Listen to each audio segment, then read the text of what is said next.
Hey, William, tell me about that plant you have growing right there. Okay, so we're going to talk about this plant. I'm out here harvesting. I got my rubber bands on my finger. I got my bags. We're harvesting lettuce and chard, beets, green onions, all kinds of wonderful foods.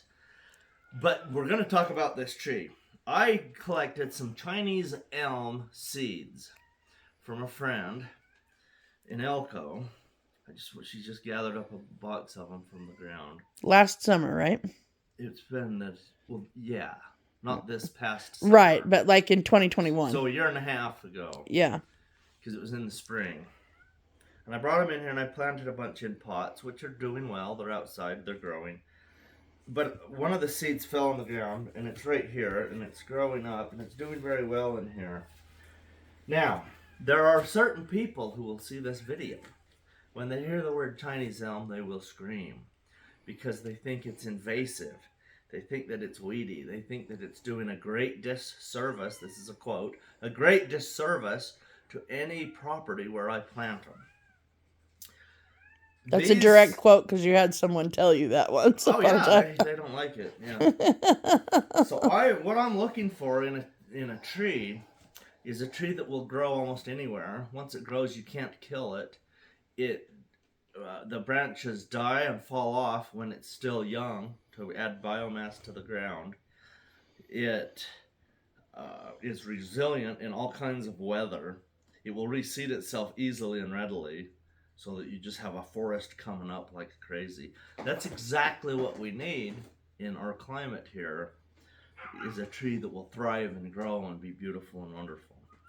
One of the greatest ecologists alive today, his name is Alan Savory, and he said, it doesn't help to stop desertification by planting trees, because there's a lot of governments around the world planting trees, because you don't have the water to sustain the plants. It's just, you're doing the wrong thing first. You need to create grasslands, because grass is more resilient to harsh conditions. Trees are hard to get to grow. Guess what? The Chinese elm is not that hard to get to grow. It's a beautiful pioneer species, meaning it's a species that will grow in a climate where other things are not growing. It pioneers this whole thing.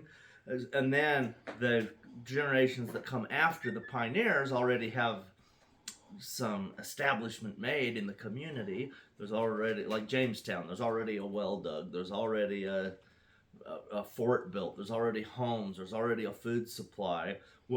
10 years after Jamestown, the people who came didn't die as quick. So that's why I like the Chinese elm. For every single reason, people say they hate it, and so on their scale, that's a negative. On my scale, it's a positive. That's exactly why I do want them. So why do people hate them? People hate them because when the seeds come down in your yard, those seeds will spread all over your neighbor's yards, and anywhere that gets the littlest bit of water, if you're watering your lawn, suddenly there's forests growing everywhere. And modern people don't want that.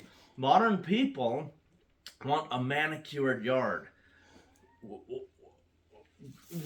Do I look like I want something manicured? I want a jungle for ecological reasons. I want a jungle for the purpose of restoring the food systems, nutrient-dense food.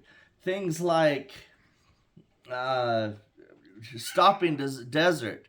If you were dropped off in the middle of the Sahara, you're going to die. Yeah. You're not going to be able to walk out. It's too big. Or find some water source right by you. You're dead.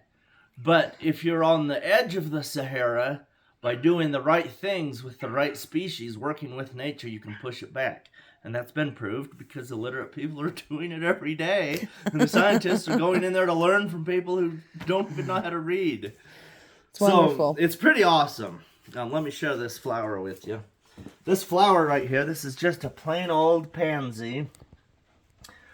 And I had pots in here last year, and these reseeded themselves, so we're just walking on them, tromping them. We kind of are. I've got one by my foot right now. But they've just reseeded themselves, so they're becoming naturalized in here. That's what we want. We want to take the work out of agriculture, and you never take the work out of it, because if we remove the human, then the work's gone. And then it goes to nature, but nature doesn't care. Nature will desertify because it's fine with nature to do that. Because Mother Nature knows that in 14,000 years, it can The have a cycle grassland. change, it'll go be back to fine. something else. But if humans want something, we are the one species on the earth that can create the climate we want using the species by introducing them and to do it. I like the biblical record where God says to Adam, keep it. Yeah. Keep it. So we are keeping the Garden of Eden here. We are keeping. So that's food for thought. Thanks for watching. Hopefully this helps you to grow a jungle in your yard.